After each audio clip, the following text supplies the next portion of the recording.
Okay, so you would start by telling me your full name and occupation and former occupation. Samuel Augustus Morgan. I used to be a civil industrial engineer in England.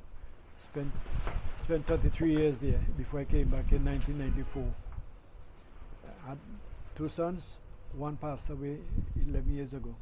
Okay. He was only 45, but he died of colon cancer. Okay, sorry to hear that. Yeah. At this point in time, where do you reside? In St. Vincent, right here at Calder. At Calder. At Calder. And were you born in Calder? Where exactly? No, I was born in Richland Park. All right. Tell me a bit about your parents and what they did. Yeah, my parents was Catherine Morgan and Joshua Morgan, James Morgan. We call him James for short, but his name was Joshua Morgan. They were born in Argyle. My father was a Welshman. According to what my parents told me, my grandmother on my father's side died when she was 112, and before that, her first husband died, and she married the overseer of the estate, who was a Welshman, and that my father was born. Okay, and your family, were they into farming? What sort of area? My father was a woodcutter. Okay. Yeah, he was a woodcutter. Bought an estate which is up Montreal. Initially, it was 121 acres of land that he bought. He sold 21 acres to one of my uncle, and then sold 10 acres to somebody else. So right now we have about 71 acres of land up there, still there. That's from your father? From my father's estate. Okay. Belongs to 11 children. Okay. And 2 adopted. So Okay. there are 13 of us. What about your brothers and your sisters? Tell me about them. I had 6 brothers and 5 sisters, but all of them passed. I only left 1 brother, 1 sister, and myself. So 3 of you are currently alive. My younger brother is in England, my sister is in here with me, and myself. So there are only 3 of us alive. Okay, and what sort of professions were they involved in, your siblings? Well, my younger brother is a motor mechanic. My sister didn't have a profession as such. She worked in different places in England, but she never had a profession as such. Okay. As I said, I'm an industrial engineer. Worked for about nearly 29 years. Okay. And one firm in England. Okay, and as an industrial engineer, what exactly did you do? I made parts for welding equipment. Okay. Anything to do with welding, that was what I was making. Okay. Yeah. I work on machine, hose and machine, caps and machine, all of those things while I was in England. Okay. Okay. And what about your children? Tell me about your children. Well, my son is a computer expert. He's coming back here. He's an IT specialist. Can you give me the name? Andrew Morgan. Andrew Morgan. He's coming down here next month. Okay, so this has been recorded in June, so he's coming in July. Okay. Yes, he's coming in July. So he'll be here for about 3 weeks. Well, when he comes here, sometimes he works from here, okay, because he work online. Okay. So he work from 4 in the morning till about 10 o'clock or 12 o'clock for England, and then he will switch to America, because you have the American company that works with as well. Okay. Okay. What about the other children? My other son, he used to work for the Metropolitan Police in England as a technician. Okay, and that's the one that passed away. Yeah, the one that passed away. So it's 2 children. 2 children, just 2 children. 2 boys. 2 boys that I have. Okay. I have. Okay. Do you know your aunts and uncles, have you Yes. met them? Have you interacted with Yeah, them? Tell me about yeah, that. yeah. I have. Well, let me see. All of my auntie and uncles have passed away. Every one of them. Okay, but just for the names so that we know Yeah, the family yeah, relations. I had a.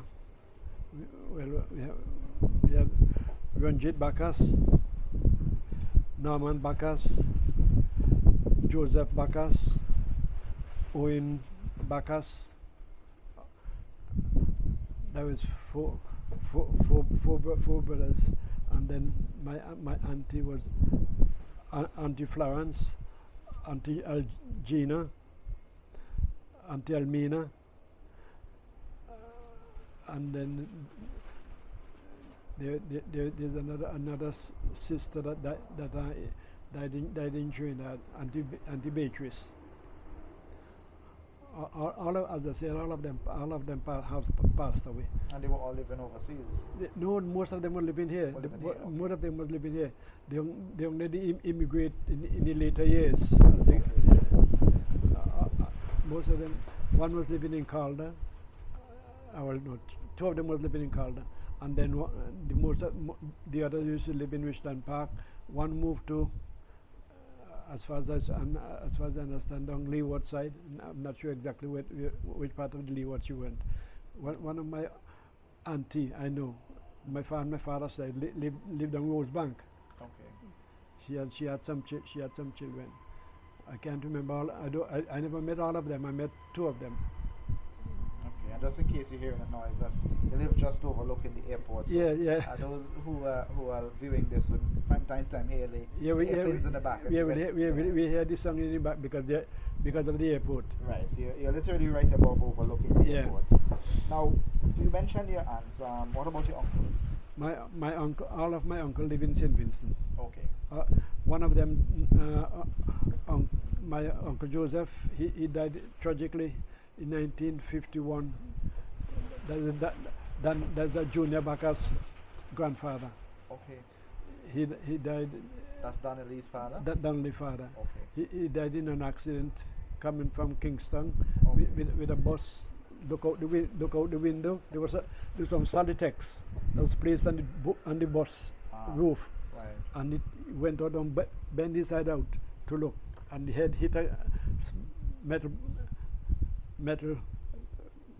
lamp post. Died well, I would say died instantly because they never recovered. When they cut him, brain was away on the ground. That was, I think, 1951. Okay. What about the other uncles? My Uncle Norman was a tailor. Uncle Henry was a tailor. Ranjit was a farmer, and so forth. Well, I said my aunties them never have any profession as such. They were raising children. Okay. Because most of them, my parents had 11 of us. There's one, Uncle Norman had 16 children. So they were, most of the ladies they had no profession. It was only your mothers. Only mothers are raising children. Okay. Because in those days they had no television, no radio. So. It's interesting that you mentioned one of your uncles' name was Ranjit. You said. Ranjit. And it's one of the few names you would hear that sounds Indian still, yes. Because you realize a lot of the names yes. are anglicized, English names. English name, yes. So it was interesting that one of your uncles had an Indian name. An Indian name. Because you don't hear much of those. You didn't hear much of those no. in that time frame. Yes, yeah. What about... my father's real name was Tulsidas Singh. But the English changed the name to Morgan, because they were working on the estate. Morgan, because my father, as I said, was a Welshman. My great grandfather was a Welshman. My grandfather was a Welshman, so he gave him Morgan. Right. Well, you mentioned a while ago about your parents and your grandparents, but tell me a bit more about them. And did they tell you that their forefathers came from India? My grandmother on my mother's side, she used to tell us some stories. What was her name? All I know is because Ma Bunty. Bunty? Bunty. Okay. Ma Bunty. She said her parents told her when she left in India, she was 3 months of age, 3 months old. So she came to she came to St. Vincent as a baby. When she arrived here, she was 9 months. So she survived that journey from India to here. 6 months and a sailing boat. Wow. Yeah. Wow. Yeah. That's what should be. That's what her mother told her when they left India. She was 3 months old when they reached here. 9 months, 6 months and sea. And that's amazing because many of those on those never arrived. The boat just drifted, and it landed in St. Vincent. Oh wow. Yeah. What about your grandfathers? Your grandfathers? Family? I never knew my grandfather and my father's side. I knew my grandfather and my mother's side, but not my grandfather and my father's side. They died before I was born. Okay. How much do you know about him? All I know, one of my grandfathers used to be a sun worshipper. Oh, okay. So he brought brought his religion with him. He used to go down to the Argyle down here. From below. Yes, from below. And when the sun rises, worship the sun. And he will turn his face towards the sun, and he will wear sometimes bareback. Just a cloth around his how the Indians dress and so forth. Very simple. Yes. Yes. And it's interesting to note that we're actually at Calder, and Calder is part of that very large Argyle estate. Yes. Yeah. And many of those who are living here are of Indian descent. Yes, because lines. As I say, my mother was born in Argyle. My father was born in Argyle, and from there they moved to Mesopotamia. They only spent I think a couple of years from there, and then immigrate to Richland Park. That's where all children was born. Okay. I think two of my brother and sister born in Argyle. My first sister and my two sisters and a brother born in Argyle. That was O'Neill, Ellen, and Vera. They were born in Argyle, but all the others were born in Richland Park. Okay. What are some of the Indian names you heard about? You mentioned one a while ago. From your grandfather and grandmother. My Indian name was as I said, Tulsi Das Singh. Right, that was your grandmother. That was my grandfather name. Your grandfather. Grandfather name, Tulsi Das Singh. There's a record of it in the British Museum. Oh, I see. Yeah, there's a record of all in the British. They used to have some in Monk Church, the first Monk Church before all the records were. Some records were there of all the Indians who was at Argyle, but I think there was a fire and it destroyed most of the records. Okay. Well, most of those that came after had English names. English names, yes. Right. So you didn't hear much about the I didn't hear much about the Indian names. Okay. So your grandparents and those that came before, do you know where they settled? Was it in Argyle? Was it in Acre? Yeah, in Argyle. All of them were settled in Argyle. And then my grandmother and my father's side came to live with my parents in Richland Park. Okay. When she was I think she died in 1936 or 37, and my parents told me she never went to a doctor, never sick in her life. Wow. She was a vegetarian. Strong lady. She died at the age of 112. 112? 112. 112. Wow. She, my mother told me that she never sick. She had a cane field. She would get up in the morning, went down to the cane field, look at the cane, came back, lie down, and that was it. Wow. That was it. Died. Very peaceful. Yeah, very, very peaceful. Okay. Let's talk about you for a while now. What do you remember about your earlier times growing up? So you spent a lot of time overseas. But I'm sure you spent some childhood yes. My early time growing up. As I said, we have an estate, and we used to have a lot of cows. That was in Montreal. In Montreal, in Gaskill, the estate is named Gaskill. Gaskin. Yeah, and every morning I will get up. My father will go and milk cow, and I will go and collect the milk. Sometimes it's 2 pounds, bring it down. I will sell one, sell one of the, and then the others I will bring home for we to get milk, drink. Sometime before I go to school, I have to go and try out goat.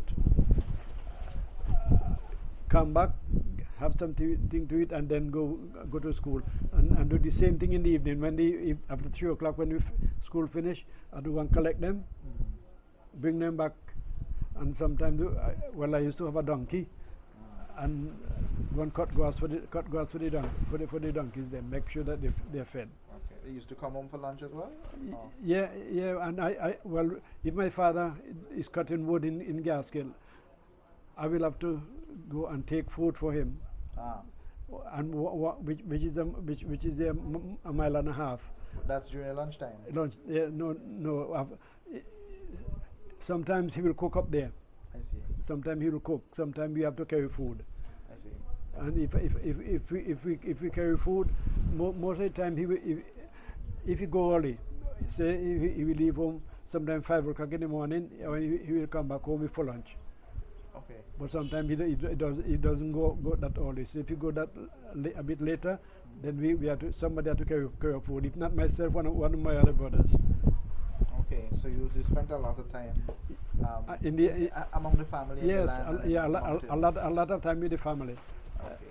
Especially in the mountain. As I say, I grew up in Gaskin. That's where I learned all, because I'm a farmer. Where obviously when I came back, we plant everything, and we grow everything, and everything we grow, we eat. If you had to compare life then to life now, what our young people have today compared to you back in those days? No comparison. No comparison. I will not. I told my family I was glad when I was born in that time. No comparison. Simple life. Yes, simple life, happy life. No problem. We didn't have radio. We didn't have television. But we make your own game. We make tap. We pitch marbles, play cricket. All those things we get involved with. Never had time to go and get into any problems as the young people nowadays. Right. I don't think we got your age at the beginning. I'm 84 years of age. 84 this Wednesday. I'm 84. This Wednesday coming. Wednesday, the 18th. 18th of June. 18th of June. So by the time those who are looking at this recording, it will be beyond that time. Okay, yeah. So you'll be 85. I'll be 84. I'll be 84 this Wednesday. Oh yes, you'll be 84. 84 so this by the time this is viewed, you'll be 84 years. 84 years. Yeah. Okay, Yes. great. So happy birthday in advance. Thank you. In terms of growing up, and you mentioned the simple life that you had. Yeah. Did you have any points in time where it was very difficult, family-wise? Growing up, any hard times that you want growing to up? No hard time. I didn't have no hard. Your parents did their best to make sure. Yeah, I didn't have my parents, especially my father. We never suffer. All his children them was well taken care of, and I always tell my children them, if I could be half the man my father was, I would be glad, because he was somebody that always children them make sure that all his children them was properly fed. In the early days, yes, before we got the estate, my other brothers and sisters met some hard times, but not myself. Okay, and that may not have been the story for some others. Had it been yes. The older ones met some hard time before we had the estate. Right. They met some hard times. Right, and that's a similar story that we've heard from some of the others that we spoke to. Yeah. Let's look now at some of the things that you would change if you had a chance to. There are a lot of things happening today that you mentioned we didn't have happening in your time growing up. The thing that we have nowadays, we did not have.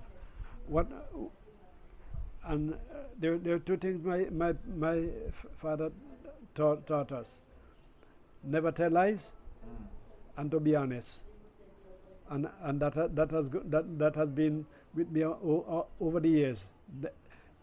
If I tell my father a lie, he will beat me.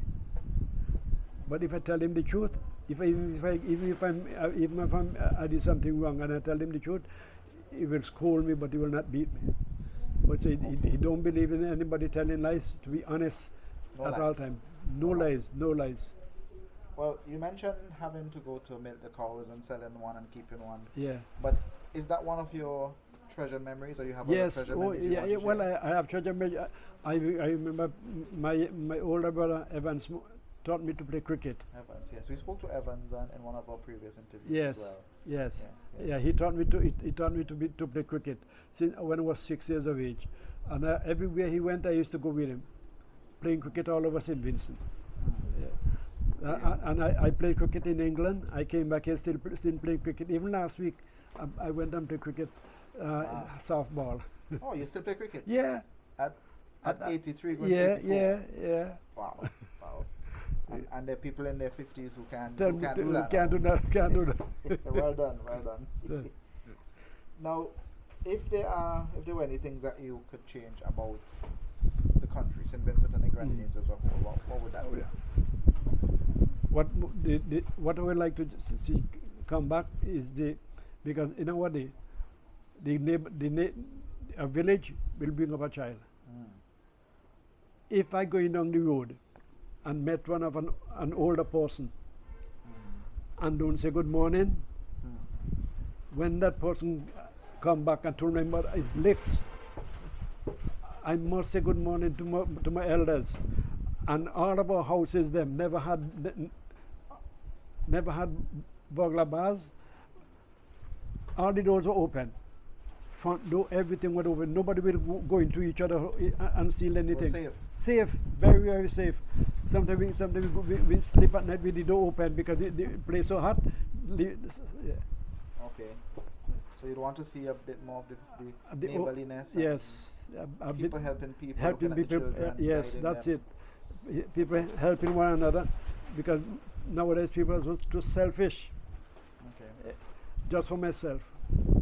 That's an opposite of when you were growing up. Things were different in those days. Yes, when you were growing up, you didn't have whatever we had. If you had excess, we share it. Okay. Whatever we had. My father will. Let me get the experience. Sure. My father, as I told you, we had an estate, and we had a lot of breadfruit tree in the estate. So people will come from Greg's village and buy breadfruit, and sometimes they will come and cut bamboo. One day my father met a man up there, cutting bamboo without our permission. My father take him, hold him, came down to the police station. When he went to the magistrate named Magistrate Descent. When we reached at the police at the station, told the man, go home. Didn't worry to press charge. Go home. Just tell him just tell him take the bamboo and go home. He didn't press charge. So one day Mr. Dason said, Mr. Morgan, every time you bring in somebody down here, you always let them go. One of these days I will lock you up instead. Because he never press charges on nobody. He can get them stealing things from the estate, and he never press charges. Wow. And nobody. Okay. Now, have you ever heard about the SVG Indian Heritage Foundation? If so, what do you know about? Yeah, well, I as I say, I was there initially when it started at Argyle, when the meeting was held. I was there. I attended some of the functions. Now and again, I think not this year. Last year was at when the boat came in. Yes. Yeah, I was there. Okay. And when the president came, when the president from India came, I was there, and he came to Calder. It was actually right just up the road there. Yeah, just up the road there. Yeah, I was there when he came by Mr. Mark's place there. So I was there. So some of the function, if I know about, and the problem sometimes nobody tells me about the function. Okay. And if I know about it beforehand, I'll make arrangement and go. Yeah. Okay. But what do you think we can do better as an organization to enhance what we do and to accomplish more? To accomplish more. Well, as I said, everything nowadays is finance. Most of the things you do nowadays need finance. Now, I'm at the point where I can help some youngsters go to school. So we used to sponsor the Morgan family used to sponsor three children from Richland Park. Okay. Go to primary school, because I started at primary school. I see. And then from there I went to the secondary school, now called Mountain View. Right. But it was not Mountain View at the time. Just the secondary school. It had no name. This is secondary school.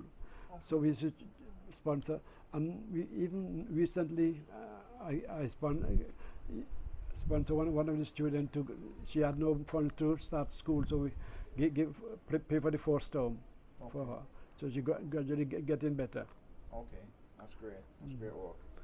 In terms of sharing the story, did you enjoy sharing the story and all of those history with us today? Yeah, no problem. Yes, no problem at all. Because as I said, as I grew up, my parents used to tell us some nonsense stories. Boy, I tell you.